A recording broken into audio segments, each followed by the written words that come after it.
Hello, I'm Loren Sederstrom. I'm the host of the All Around Grant Show, and I have my co-host with me, Larry Lanoux. Well, we have a very packed show for you, many clips to get to today.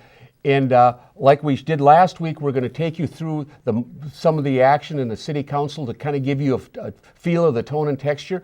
But the first clip we're going to show, there was a Charter Commission on Thursday night, and I have one brief clip talking about the charter that's going to be brought up for a vote. So if Control Room could play that, we'll start with the charter. We're not going to get to the 2/3, but on the other hand, I think we could have some discussion. Okay, go ahead. From my perspective, as I indicated last time, to sit and wait until November of 2016 while this thing gathers moss doesn't seem to be anywhere near common sense. We've worked on it for 2.5 years. We know what's in it. We know it's good. We've had it reviewed, and I don't know what's going to take place between now and then. And the only obstacle that I've heard is the cost to the city. And the cost to the city, based on their record keeping, is somewhere around $3,000. That doesn't include the publication, but that publication cost will come no matter when you have it, a general election or a special election. So the cost factor is not, to me, is a non-player. But what is a player is letting this thing sit and all the energy that we put into it dwindle. And I don't know how you're going to rekindle that energy to the point where it is today. And it's not only the energy of this body. I think it's the energy that has gone out into the community. And there's obviously, as pointed out in the League of Minnesota Cities, those who are opposed to this type of thing will be out there tooth and nail. And so that will take place during this down period. And so I think we should be prepared and move forward and be as aggressive as the opposite side. And again, I'm speaking only from my perspective because I'm in favor of what we put down here. I think it's a good document. I think it's a document that's going to enhance the governance of this community, and I think we should move it forward without any more delays.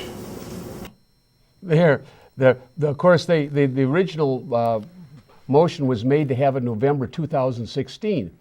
And one of the comments I made at public comment was that most voters, when they vote in a national election or a large election, if they don't understand it, they vote no. So what I had said at public comment was, what we need to do is have a special election so informed citizens vote. If they're against it, they can vote no. If they're for it, they can vote yes. And basically what they're trying to do is bury it because we have a couple people on the commission that are totally against it. So that's where that's sitting. There's going to be another meeting next month, and I'll bring you more clips from that. But now we're going to shift gears to kind of give you a rundown of what's happening in the City Council. And of course, you know, they start with the consent agenda. And that is a part of the agenda that's for like paid bills or whatever, that is just routine matters. But they're playing games with that. So we're going to take you through this. We have about 20 clips. So the first clip, however, we go back in history where Mayor Carr says he's using Robert's Rules of Order. And you'll see later on throughout this, in fact, he doesn't. He talks the talk but doesn't walk the walk. So if Control Room could play that, please. To add the language, I'll give you each a copy of it.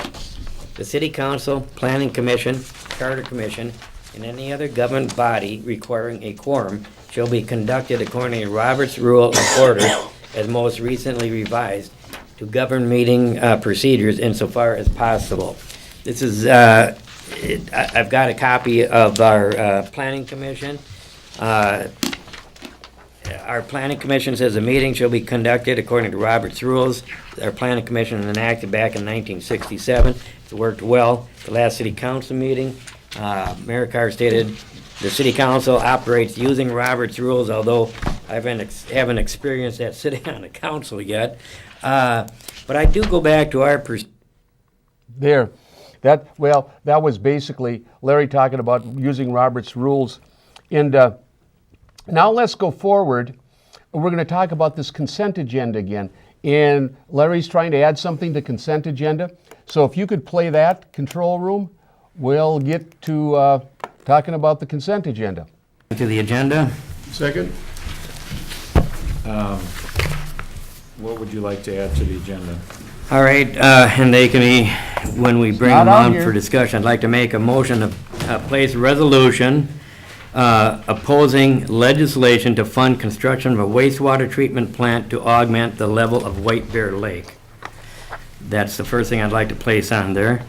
I'd like to make a motion to seek endorsement of the grant restoration project to start a volunteer CERT team, a certified emergency response team. Talked to the Washington County Sheriff on this issue and feel that's a good deal. I'd like to make a motion from the city council for the use of the city of this building on May 18th. It's a Monday, and if that's is a conflicting date, we can find another one. So that the disbanded members of the Planning Commission members and other concerned citizens discuss the future role of the Planning Commission. Those are the three motions I'd like to place on the agenda for discussion. Okay, and, oops. Okay, and I have no information in my packet or in front of me about any wastewater treatment plant. I have no information at all on the other topic you had. And as far as, we have a policy for people using the city town hall, and I think we've already hashed that over several times, so I don't know what the point would be. Well, Mayor Carr, I did bring these same motions to be placed on the agenda for tonight's meeting. In fact, maybe the city would like to endorse, reimburse me. I had to send them certified mail earlier. All that information was provided to our city clerk, evidently, or the administrator that did not forward that on there. But I do have documentation to discuss, and it's very pertinent, and it's very timely issue when we're talking about a House file that's talk about legislation. So I do have the documentation that you can follow along with, and it was placed on there and it has to be done. And our city administrator evidently is not forwarding this information to any other city council members. It's information Mr. Huber asked me to forward to him at the last city council meeting, and I told him I would bring that information forward. Evidently, our city administrators failed in their duties to forward it. Here. Well, Loren is exactly right. They are fading. The first one I want to kind of touch on is the use of the city hall. The city hall belongs to the citizens of Grant. Now, the Grant Restoration Committee is willing to put together a CERT team. It's a Certified Emergency Response Team. I've worked with the Washington County Sheriff. We can put together 40, 50 people, and we'd encourage citizens to, get involved. But we were denied access. We were denied access as recently as just the other day, and the reason this is an email that I got back from there, and I'll read that, is that because there is no staff person on site, town hall is not permitted to other groups for meetings. But it does say that they will allow the Gateway Trail Association to meet there and Woodland Acres Town Home Association, but they just won't let the Grant Restoration to work with the Washington County to develop a emergency response team. And now I've got the letter from State Attorney General over here, and it clearly states that our city council cannot restrict a group from using it. So once again, our city hall or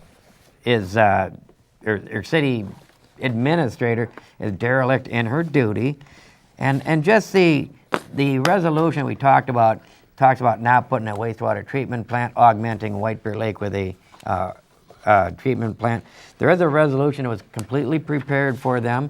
There's a House file that was going out. Now the next one that I when we talk about that resolution, I also got one. Vadnais Heights wrote a resolution opposing that same legislation that's coming through. Instead, folks, be very careful. If you get your minutes from last meeting, here's what Mr. Council said, or Mr. Carr says, and Loren can maybe kind of get it up there just enough, and I'll read it, Loren. I mean, they aren't going to see it, but it says, Council Member Huber asked for City Council consensus to put pressurized water within the City of Grant on the next agenda, as well as a wastewater treatment plant. Folks, they are working with Met Council to bring it, and the most logical spot to put that is a wastewater treatment plant, if they do. I got the legislation on the House file that's gonna go through. Didn't make it through in this session, but it will be going through next session. But the most logical spot to put is right across from that Matamita School District, the largest water user in the area. We have the open land. The treated water would gravity flow right into White Bear Lake. The excess water could still go down to the Met Council, their main lift station down there. So, folks, it's coming. Good example right here is in 2002, Mayor Carr. There's a document signed that took that Bel Air sanitation out of a Superfund site so they could put a elementary school on a dump site. And so don't think that they're not long-term thinkers. They are. They've been working with Met Council. Read the minutes for yourself. Mr. Huber asked a consensus to put pressurized water within the city of Grant. Okay, It's his words. let's go to the next clip, please. And then we're gonna move on. So all those in favor of adding these 3 items to the agenda, say aye. Aye. Any opposed to adding these 3 items, say yes. Yes. No, opposed, say no. Opposed to pay, say no. We're not, in other words, we're not, to not have this on the agenda, say no. I'm not putting it on, no. No. Doesn't make sense. Yes. Aren't we talking about the planning commission? Yeah, we have Yeah, that we on already the are. agenda. Yeah, so, So, It's already so there. the motion. I'm talking about use So of the we have building. 2 No. saying add and 3 saying no, so those 3 items are not on the agenda. Let's Okay. move on. Now we need a motion to approve the regular agenda. So moved. Okay. Need a second. second. Okay. Any further discussion? No, you didn't call for the no vote.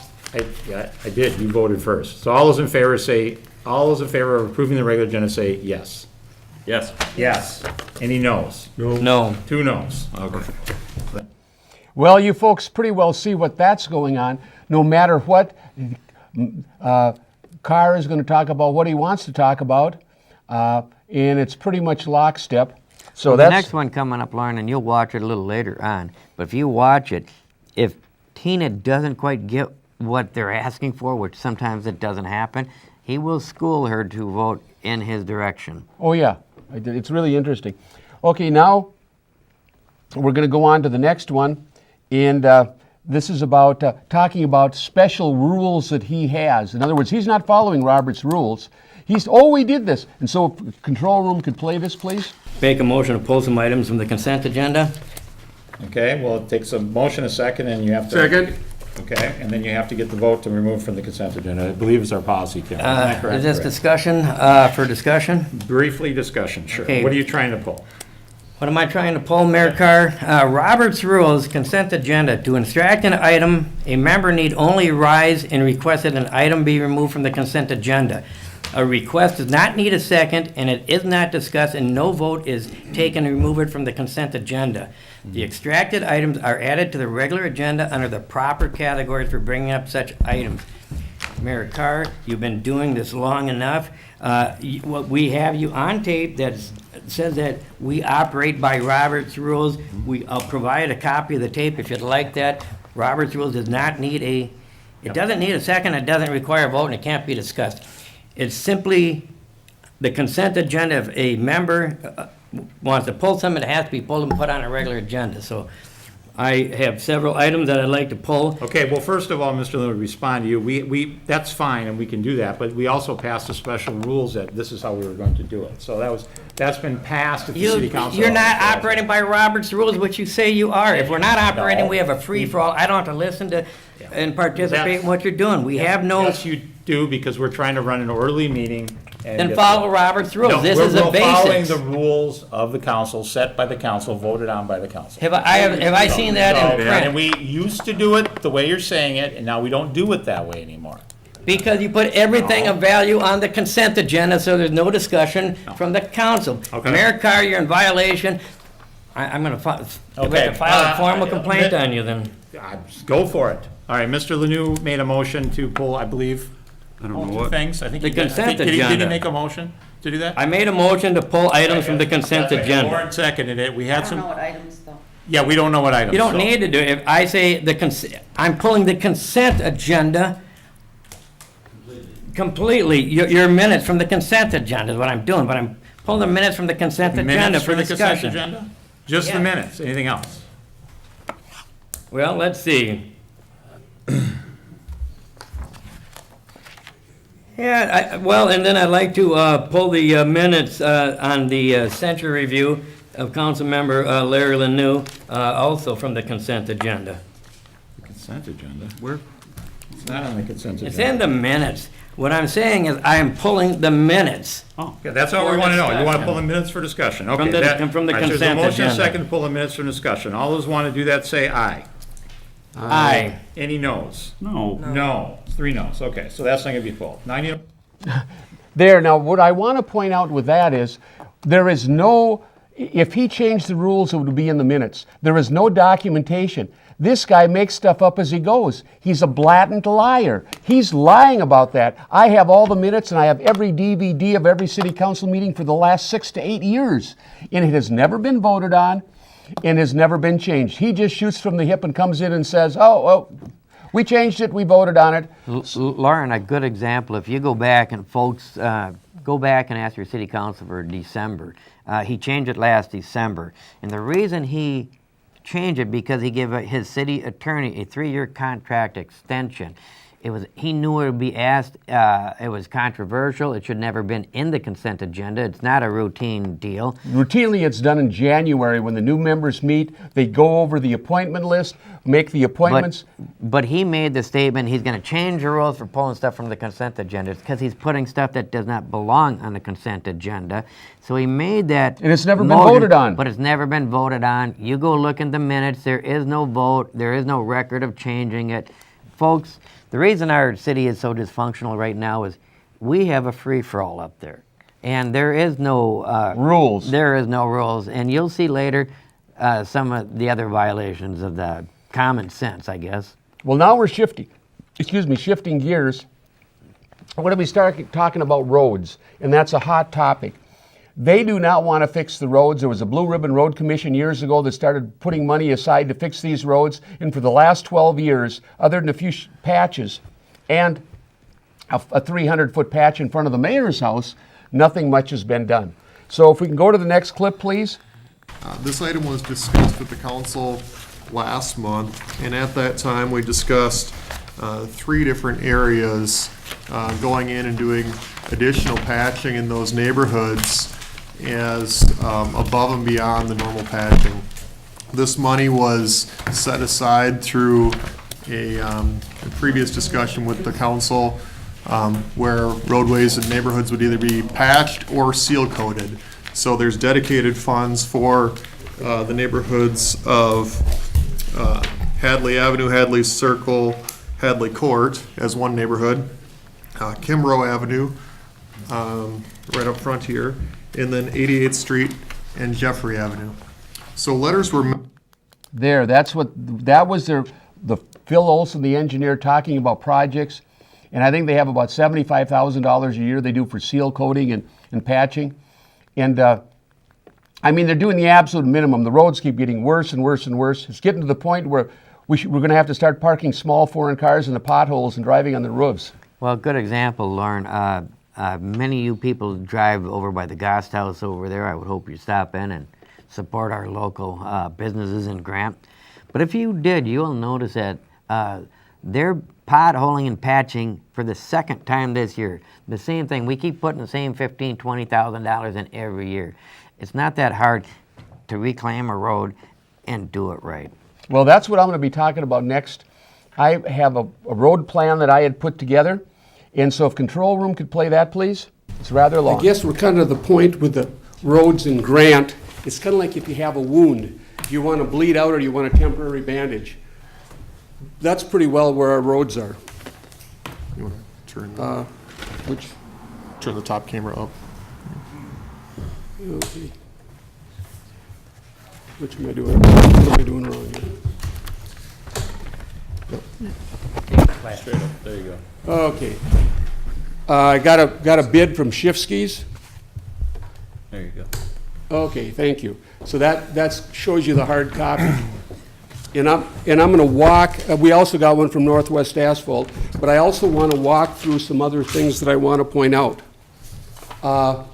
Road repair alternatives. They had an old number, talking to Steve Bonin, that says $330,000, life of 20 years, resident funded, and a complete reconstruction. Now, in our patching, we're spending at least $35,000 every year. The city pays for it, and all it is a patch. I was talking to these people, and again, let's go down through, this is just one proposal, and it's not sitting in stone. This is just for Keats alone.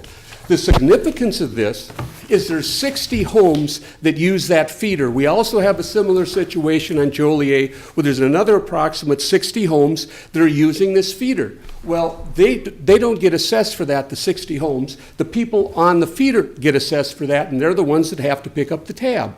So what I'm saying, here's a possibility I would like you to consider. They can do a patch. They can do a patch overlay for $110,000, all of Keats. Okay? Now, we said the price of oil is down, and as most of you involved in construction may know, a third of the cost is setup, a third of the cost is doing the work, and a third of the cost is materials, approximately. So if you do it 3 sessions like the mayor is Loren, suggesting. can I interrupt you for a second? I'd like to go to the engineer to. Yeah, this, Keats is, I mean, we can continue the discussion, but Keats is actually the next agenda item. Okay, well, I'm ahead of the game. Okay. But can I address his cost estimate, a third, is that even close to being? The breakdown for the contractor, you know, There's a setup cost. There's no two ways about it. They charge you, if you're gonna have them come out 3 times, if you think it's gonna pay the same as Loren, I once. know, I'm asking the engineer though, because he's the one. there's a certain percentage mobilization, probably 5% for mobilization, and the rest is either labor or materials. Okay, so 5% of the rate of purchase, okay, thanks. Okay, so what we could do, this isn't written in stone. I had this particular proposal. We take the patching of 3 years, the $35,000. If we all pay it forward, we take it out of reserves, and we've got about $600,000-800,000 worth of reserves.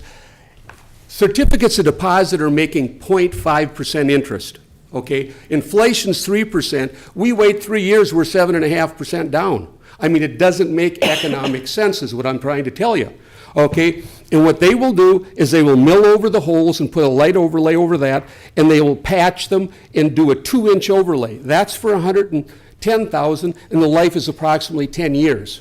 Now, if you want to go the mill and overlay totally, it would be $154,000. It will last 20 years. This was just a suggestion. Again, don't have this set in stone, but these are public roads. They're feeder roads. We should be doing something with them for the 60 residents that are in each neighborhood. We could do a 60-40 split or whatever number you come up with. They're going to mill the road and put a 4-inch overlay. That can be done for $154,000. That we have to start somewhere. We're bleeding out. We need a bandage.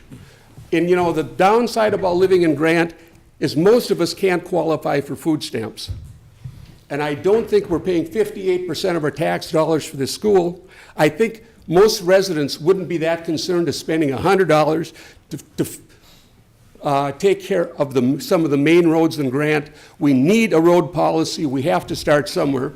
It's time to quit being so doggone cheap and do something for the community that we use. Everybody drives on public roads. Okay, Thank you. thanks. Passion plea I had. Of course, you notice it falls on deaf ears, and Mayor Carr's ready to jump and discredit me. And I'll tell you, you're not going to have those people move that stuff on for 5%. Loren, what he talks about is mobilization. You can charge up to 5% of a contracted job, 5 to 10%, and you put in their mobilization to get the job started. Gets your paperwork going, lets you order your materials, and get the job going. But anybody, and I don't care what trade you go into, you're an electrician, you're a plumber, a good part of your day goes in getting all your tools out of your truck, setting it up, bring the tools in. At the end of the day, you got to take and haul them all out. That's the part you were talking about, is setup. Mobilization and setup for a day's work are 2 different things. If Mr. Carr ever worked a day in his life, he'd understand that that's the way it is in construction. And building roads is construction.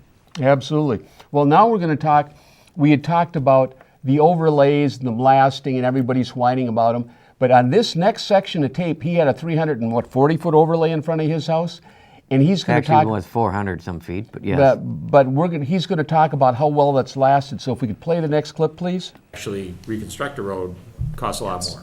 So an option also could be, not maybe the best option, but an overlay right over the existing road would last a while.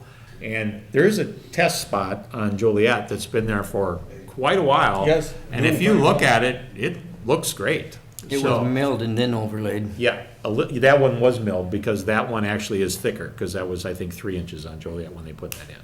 But still, it's a big patch, it wasn't reconstructed, and that's a very soft spot, and it has still lasted, so. And the city can move forward at any point with a reclamation project, which is grinding up the existing pavement in place. As long as you're not excavating the subgrade, you don't get into those stormwater management issues that we were talking about before. But Phil, I want to make sure you understand too, on some of these areas, There. See, what Mayor didn't tell you is this road that he's talking about is overlay is exactly what they did out on McCusick. They put a 1-inch skim coat on top of your potholes. If you talk to your engineer, he would not recommend it. This is only going to last. It's only going to last 5 years at best. And Well, we're going right back to it. unless you go in, mill it. Yeah, build but that's the- not what they're talking about. Lauren, they're talking about taking an exact Just, I know broken they're up talking road, about just doing a pot. potholing it and put in a 1-inch mill, and then if you want to see how well that works, drive on McCusick. I mean, Well, folks, we're there was redoing other it problems with twice a day. McCusick when Erickson was here and No, put that down. There we was- took that over. It was a county road. The county said we'll put a mill or an overlay over. That's what they did on a broken up road. That's what we have today, folks. You reclaim a road. And- We'll probably catch that a little later. here. Okay, let's go to the next clip if we could, please. because we've patched them over the years. But so that road really is we a have it out candidate here? for not a mill and overlay. And, you can mill it anyway. Now, you could overlay it, Yeah. you just couldn't mill it. Now, the other thing I want to point out, and we've talked a little bit about this, and you talked about these areas that wanted to, Maybe just pull it up here and we can go over the one. We kind of got what he was talking about. What he was talking about, he says, well, you can't mill it anyway. And the reason you can't mill our roads is they're so broken up, they're past milling. A milling machine would go there and it would spit out chunks all over. You would have a disaster. If you had a decent road to start with, yes, you can mill them, but our roads are not there. Our roads are way beyond it, and Well, I think we're going to have to do some interim what you call fixes. it, we have to reclaim our roads. Well, yeah, but the problem with that is it's very expensive. And right now, we need some Band-Aids to get through so we can get the funding to do it because things are getting so bad. But let's go to the next clip if we could. and I think on Keats, and I think Lauren had a good point, some of our busier roads, Keats, Joliet, I mean, that's a busy street. I mean, we gave Jamica back to the county years ago, and I think that was a wise move because that gets a lot of traffic. But some of those roads would be probably the ones. The only other issue I would suggest is we look at, as we go forward with our patching and our special road projects and all of this, will be the fact that we do have areas where we paved before, and in the past, when we try to do a special roads project, we try to encompass, or a paving project, we try to encompass as many areas around. Folks, I'd like to talk to you now. There you listen to the mayor, and he just said we gave Jamica back to the county. If he actually was intelligent, he would have told you we gave Jamica to the county. We didn't take it back from the county. Actually, the county gave us McCusick, and they said if you take McCusick, which is a county road, we will take over Jamica. So he's got it backwards, and I think that's his logic on a lot of our city is backwards. So I'm not surprised that he doesn't understand Well, what the happened. roads are a hot topic, and I've had conversations with some people and they live in the planned unit developments. Well, I paid for my road, and I'm not going to pay for anybody else's, Well, we all drive on the roads. Taxpayers have to pay for the roads. We have to get away from a Neanderthal road policy, and we're only paying 3 to 4% of our cents on every dollar for the city. I think we can pay 5 or 6 cents, and so we can have roads that are safe because they're rapidly deteriorating. Okay, let's go to the next clip. I think this is you to guys. some paving contractors also that I deal with on a regular basis. Now, some of the things that we've been talking about in the past is that we had a $330,000 cost to reconstruct a road. And the only reason you would reconstruct a road and tear out all your blacktop and haul it away is if you're going to put utilities such as sewer and water under that road. the most intelligent thing to do would take and reclaim your road. You would rubbleize your road, you would use that for part of your base. That would add to your base that's already existing. They would come in at basically $14 to $16. They use a average of about 15 is what I've been told. Square yard. A square yard. And it's $211,000 per mile. Now, if you take an example of Keats, it's 3,700 some feet, it's 0.7 of a mile, that comes to about $151,000 to completely reclaim that road and put a 4-inch layer of blacktop on top of that road. Now, if you take the $35,000 you're spending in patching for the next 3 or 4 years over there, and then you add the $80,000 you're going to put on an overlay for something, if you were to take the overlay that you were suggesting to the people, it's got a lifespan of about a 5. Okay, there we go. So Larry and I are a little far apart on, he's more reconstruction and I'm more patch. The point I'm making is if we're going to pay 3 years of patching of a cost of $30,000 to $35,000, and you take that $75,000 they want to, like I said, put the Band-Aid on top of a 1-inch that will fail within 5 years, at that point you're at $110,000. Now, if you completely reclaim it, put a 4-inch mat down, and when I say a 4-inch mat, folks, you have to understand, you put in a 2.5-inch base of blacktop, and then they come back. They always do it in 2 lifts. The second would be an 1.5-inch lift, and that's called your wear course. That's got a little less rock and stuff in it, a little bit sand, more there's no oil. rock. And the idea is that it actually seals your roads better. So to do that properly, then in a couple, 15 years down the road, you could actually mill that road and put an overlay at that time to extend the life of the road. And what what I'm saying is you take the 35 and the 75, and you come up to about $110,000. Now ask those people if the city will pay that $110,000, go to the homeowner and say, would you be willing to be assessed that last $40,000 to have a road that'll be good for 30 years? And I've talked to some of the residents. Yes, nobody's in agreement that the city should make them pay 100% of the road. If that's the case, talk to the people that live on Keats over there. If those 10 people that live along there own that road, according to their theory, you own that road, you pay for it 100%.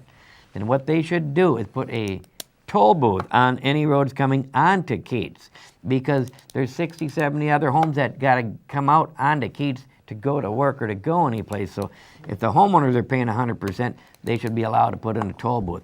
That's how ridiculous this is. Say, control room, can you play that 4-minute public roads one, the one we put out before? We'll listen to this one. Ask Phil his opinion, because I went through this so fast, and I know you have the expertise. Okay, here I'll read right from the edge mill existing roadway, 1.5 inches is needed. Furnish and install leveling courses needed. Furnish and install tack oil. Furnish and install 2 inches of SWEB 230B, and that's $115,000. You understand all that stuff, I probably don't, okay? The second part was option 2, reclaim roadway, grade road to proper drainage and compact. Furnish and install 3 inches of SWEB 240B, backfill edges and reclaim material from roadway. Now, when I do borrow his calculator, that comes to $31 a foot. The second one comes to $44 a foot. Do you have any insight why that wouldn't work? Or, I mean, I'm asking for your opinion, you know, because you have the expertise, obviously, and because this is a good bid, and I know it's going on the cheap, but like I said, we're bleeding, we need a bandage. Essentially, what you're talking about with the reclamation project is the same basic project. Whether you're using a little bit different materials one way or the other, there's also a large component of overhead cost. On an assessment project like this, overhead is 20 to 25% for administrative fees, for the feasibility report, for going through and having public hearings, for going through publicly bidding the project, awarding the project, and administering through construction. And the front end pieces are, that's a state statute requirement that the city must go through.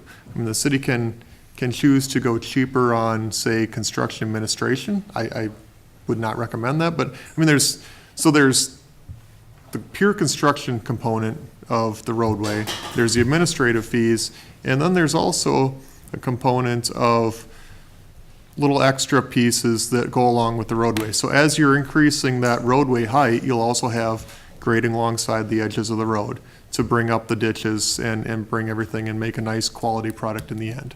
Well, that was So- included in that.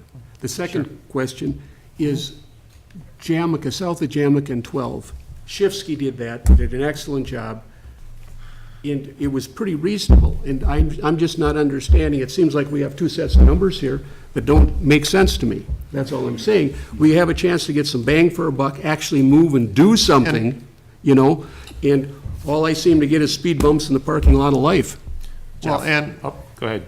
yeah, I would say that if you're talking about a city-funded project to purely address pavement issues, a project like that very well may work. If you're talking about an assessment project with a process, I would recommend that we take a closer look. And in either case, you're publicly bidding that project because it's over $100,000. So we need to go through a public, we need to create a plan set, and we need to go out for public bids and get quotes back that way. Do they do that on that south part of Jamaica?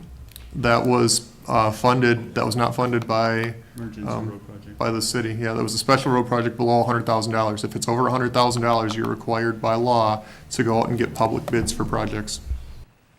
There. Well, you see what they're saying? If you look carefully at that, he wants to dip in for 25 to 30% of whatever the project is. So if you have a $100,000 project, it now becomes $130,000 because they get all this gobbledygook. If the city takes it, I mean, think about this. What is the most efficient way to do it? If the city takes the project, bids it, pays for it, it taxes everyone in the whole city. It makes more sense than taxing the people that live on the road when there's 60 to 80 people that use the road and 10 people are paying for it. So you saw them admit there it was a roundabout Robin way to get to it, but we can get these things done. We can do it economically. We can do it correctly, but we have to raise our taxes somewhat. If we put $25 per $100,000 on a house, so everybody be paying $100 a year, we could get $150,000 a year minimum, and that, as you can see, that would do a lot of road. Actually, Loren, it would bring it closer to that. You'd be able to reclaim. Just on that program alone, you would be able to do probably a mile of road a year. Well, not only that, and as you do these and repair those roads, your pothole and patching it goes cost down. goes down because you will no longer be doing that. So if you pay attention, come out to the next city council meeting. We have got them to say that we will. Actually, I told them that they've said they will not ever start funding or put money in our budget. And in August, we started setting our budget. So I said, before, you've always said you will never put money in a budget to repair a road because you don't have a road policy.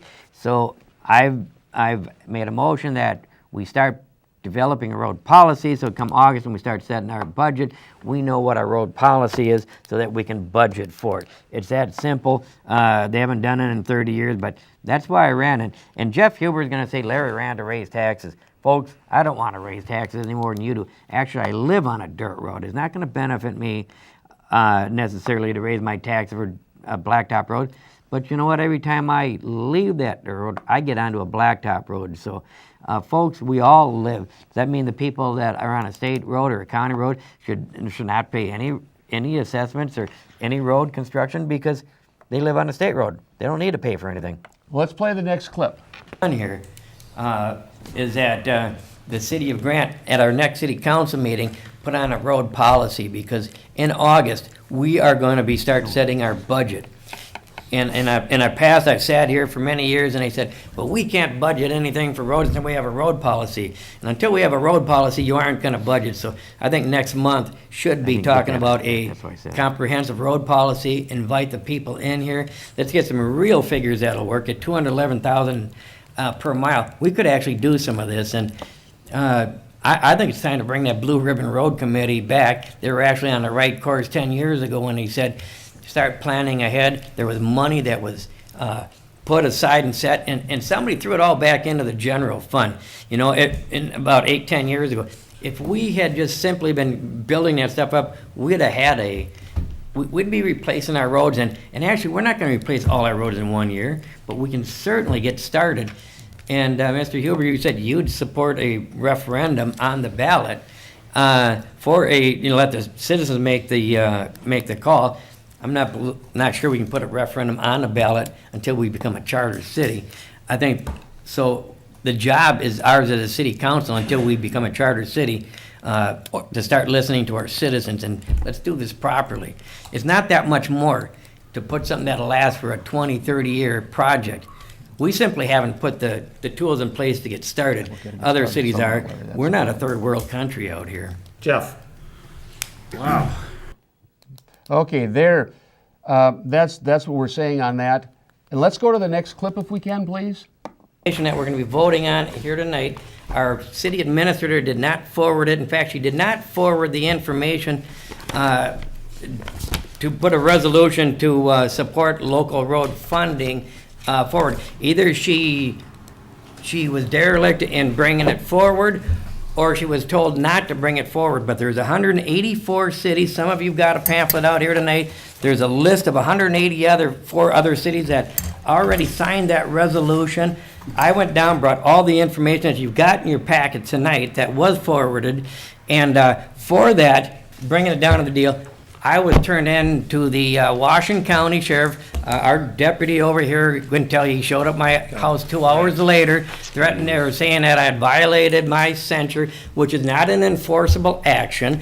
He couldn't write me a citation. Let's stay on topic here. My topic is, I bring this information to you, I show you how to get local funding, and for my just reward, the deputy shows up, and now Eckberg Lamber's over here. When I ask for the incident report, I can't get it because they're looking to prosecute me for bringing the information forward. Roads and stuff. No, he said, can I bring the information forward? I do, and the deputy sheriff shows up at my door. Okay. Folks, I've been elected to do a job for you. I've been to the League of Minnesota Cities bringing this information forward. I've been talking to contractors. But if I bring it over there and do my elected duties, I'll get thrown out of the city hall. And that was an illegal censure, and I'll show you where.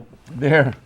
Well, that shows you exactly what's happening. These guys are fighting tooth and nail so bad. Whatever ideas we have, just because it's our idea, or they're not going to do anything with it. It's just a tit for tat. They're like spoiled 5-year-olds that are fighting. No matter what you say, they're going to say the opposite. So, Loren, I'll give you a better example. On that consent agenda, we give the attorney a 3-year contract extension. It wasn't pulled. That's when Tom Carr changed his Roberts rules. I think they're Tommy's rules now, but you could probably get that from there. But after that meeting, our city attorney says, Larry, you and Loren will have no effect on the city council. You'll never have our support. And you can see it there, folks. let's go to the next clip, please. Talked about this before. So we're going to have basically a big patch, which when we say patch, it's almost really an overlay. It's basically the same project that we're talking about here, where the existing road is patched, and I just drove through there here today. Right.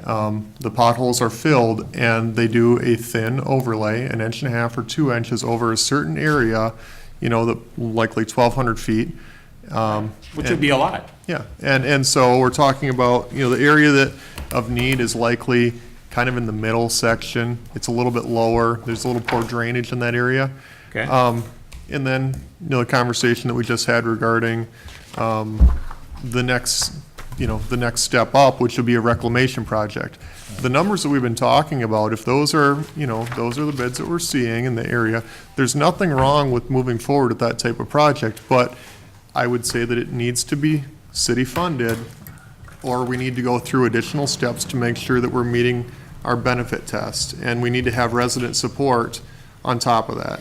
Okay. Otherwise- I'm sorry, did I interrupt you? Well, just resident support to make sure that we don't have appeals and go through and spend more city dollars than than what it's worth. I just want to chime in with Loren here, hitting the speed bumps as far as getting something Yep. done. Now, down that area, we haven't had much success in total reconstruction, and probably not going to happen, okay, and it's very expensive. We did talk at one time with stormwater management and everything that it'd be really tough to do a reconstruction, and we could just overlay or patch over the road, just bear with me. All right, so we're gonna do a third of that road for $25,000? Yes. Okay, that's a lot of road. Yeah. So my suggestion, my thought is, if the residents don't want a total reconstruction, obviously I know they want us to pay, the city, overall, everybody to pay for it. But if we don't do that, and if the residents would like a better road, it's another option. I mean, Joliet, the patch, I mean, how long has that lasted on Joliet? It's quite a while. So it is an option for, I think, residents, again, in the true democratic process that Jeff spoke about, to have that as an option. And it would be better. Would it be perfect? Would it be the best? No. Could we do it? Yes. I think we've done it on on Jamaica. We've done it in other places in the city. We just did a little, same thing over on Larry's Road over there, coming out. We did that a little bit over there. So, I mean, so there's other options, and I just think we should explore those for fun, just to give the residents another option. It's not the best engineering option, I get that. And if the city's involved, then we have a different issue. But if we can find a way to do that for people, I think that's important. Okay, there we go. Let's go right into the next clip, if we could, please. I was going to say, you're saying, now this is $25,000 to do the third of it, okay. The question I would then ask, why not take the $75,000, we have a budget process in August, we can add that budgeting in and then pay it back to the reserves. It just makes sense. If we can get it done for $75,000 and make the patch last, that is a heck of a good start. The economy's slow, the price of oil's down, we can get her done, and then we can build a little bit money in. Taking $25,000 a year, getting that, I mean, that isn't even a percent in terms of taxes. We're paying 58% for the school. What, we pay 4% for the city? Well, maybe we need to go up to 4.5% assessment so we can start, or 5% so we can start getting these roads. I mean, we're bleeding. We need a bandage, and that's basically what this is, and it would be very prudent to do the $75,000 worth this year, and then we'll budget it, in August, when we do the budget, we can raise it just intermittently, just tiny. I'm not talking big money here. It isn't going to be that much to raise that $25,000 a year for 3 years. Yeah. Lauren, what I'd like to do is, and this is one the mayor's never done it because he's just going to sneak this stuff in and do it the way he wants. But $25,000 and above requires two competitive quotes. I never saw two competitive quotes in our packet, Lauren, you didn't either. He's just gonna slide that in under the table, but we'll go on to the next one. Let's go on to the next clip then. I just want to give a little math lesson. According to Robert's rules, it has to be a majority, a supermajority. 3 votes are 60%. We did not have 4 votes, so that, in fact, is not a legal censure because it did not meet the requirement of Okay, 66%. We're not talking So, about the censure. You The attorney- probably didn't get attorney math in thought it special did ed, Tom. Because the attorney, I'm not, There we go. Making my comment. That was about the math. Okay, then we're going to shift gears and talking about their changing road commissioner. So I had volunteered to do it, but we'll talk about that on the other side. So if we can, play the kind next of do what he clip. does for Delwood. And my understanding is he's pretty much their everything guy over there in Delwood. So being that we're contiguous cities, similar cities with just more rural, that Ken would, do the same thing for us. Now, we're a little bit bigger land mass. I mean, we have more roads and everything. But Ken decided he wanted to do this. So some discussion was had. We averaged out some snow and ice removal figures, what the actual labor costs for like 3 straight years.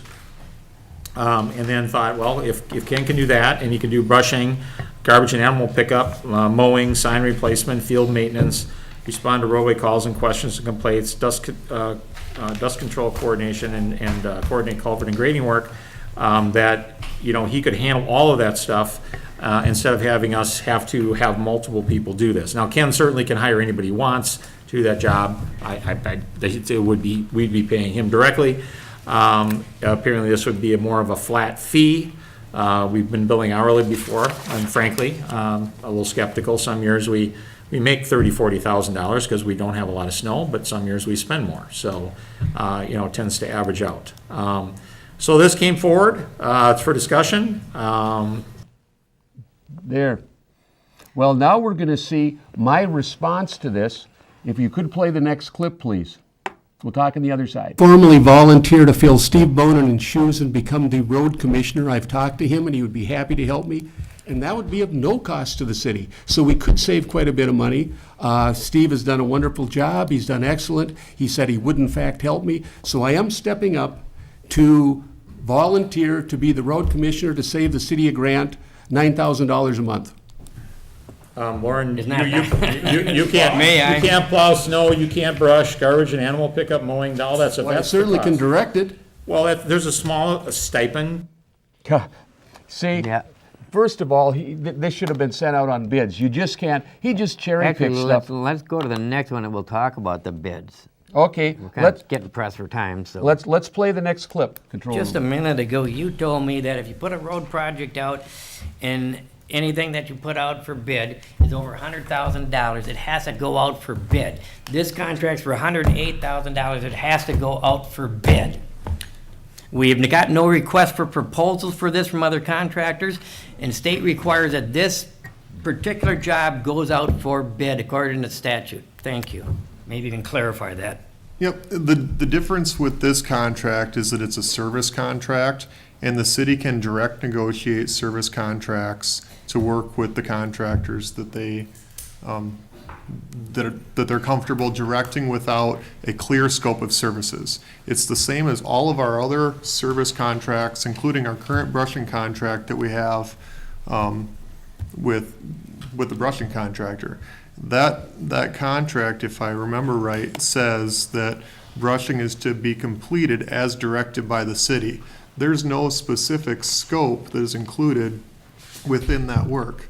The contract basically lays out the insurance requirements, the timeline, and then sets in place the contractor's hourly rates that they will then bill the city for work as directed. The same thing is included in this contract.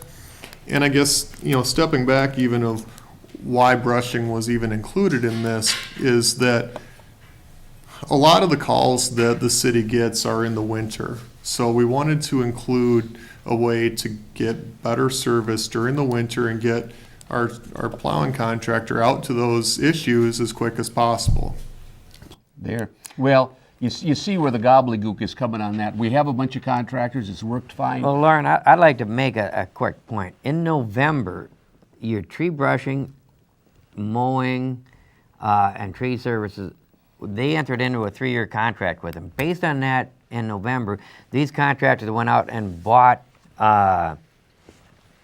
equipment, to make sure that to have a good thing. If you look at the contract they put out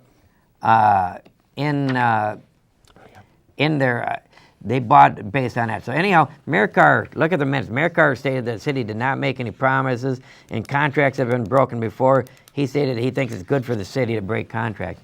Folks, I've been to the state auditor and I brought him that contract that they just agreed on. It has to go up for public bid. They're simply wrong. Again, they know it, but they don't care about rules. But you'll find this will have to go out for bid. We have to be competitive. And if you think you're going to get a better service for brushing, go to Birchwood, see how good he does. He has the same brushing contractor there. Let's play the next clip, please. For RFPs.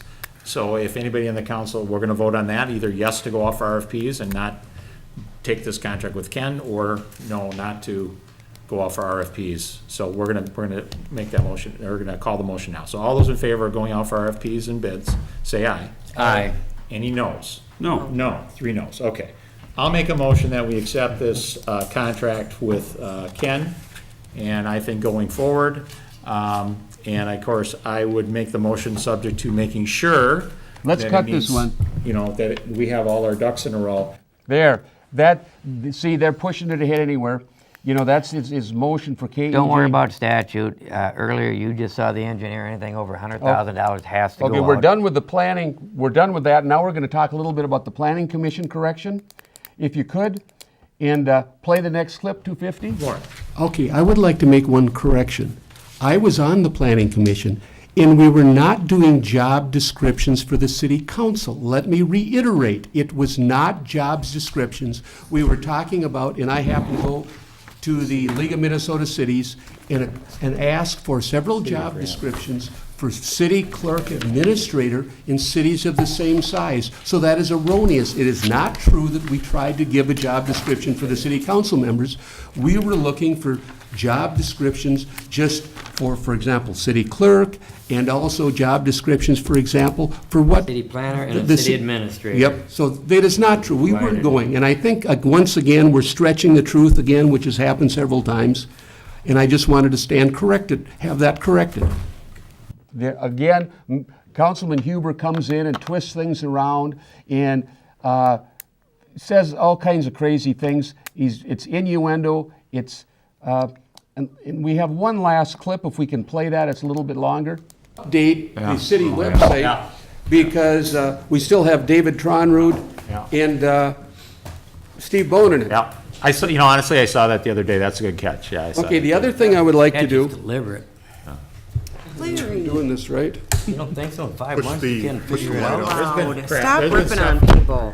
there we go. Okay, last couple meetings, we've had a couple character assassinations on my part, and I was not allowed to respond Mass. to the What? letter that Mr. Huber had written, Publicly? or had to read from Hoffman and Larkman. And it was a sales puffing letter. And so let me read this. Dear Mr. Coyle, I would like to react to several slanderous accusations made by the Montevideo Public Schools in the letter to Mr. Vivian. I have never trespassed in school property. I have been on the school site twice, once with a group that met with David Knight from the And- MPCA, Lauren, just because- and once with a citizen review. proposed Lauren, training. can I interrupt you for a quick second? What is this about? I think we're Because- losing people. Mr. Huber read the whole letter from the city of Montevideo accusing me of trespassing. Oh, okay. I didn't write it. Well, I didn't say you read it. I said you read it, R-E-A-D, Oh, okay? And so I feel I have the right to vindicate myself. I'm, keep getting called liar, all kinds of accusations. But Lauren, just so we can be clear here, Jeff read it, but he didn't write it. Shouldn't? I understand that. Wouldn't this be better to go to the school district? No, this and is because I wanted public record, my response. Here, although we didn't accuse you of this, the school did. Well, it was still read into the record. Okay. I am not attempting, in July, I met with city engineer Phil Olson and Warren Johnson with his concern over the encroachment in his land. However, this meeting took place on the Gateway Trail, which is owned by the Minnesota Department of Natural Resources. I'm not attempting to get the school built. However, as a private citizen, I want to ensure that Minnesota joins the other 29 states to make sure that future schools will never be built in another dump site. Okay, going on. That's one of the things I want to do. I guess I get a little tired of getting slandered. There. Be prepared for more of it. Okay, well, we're getting down to the wire here. We wanted to show you what's going on in the meeting, how everything's getting stonewalled, how there's another little clip in there we missed where Councilwoman Loben. called Larry an ass under her breath. I'll divvy that out. I just found it. I didn't know where it was before. Well, that's because of code of ethics, Lauren. They made us sign a code, or wanted to sign a code of ethics, and they stated it was for the state auditor. I've got 2 letters from the state auditor and our city auditor, and guess what, folks? Our treasurer lied to you Okay, well, people. thanks for joining us, folks. We will see you next time, and we'll bring you current up to date with what's happening.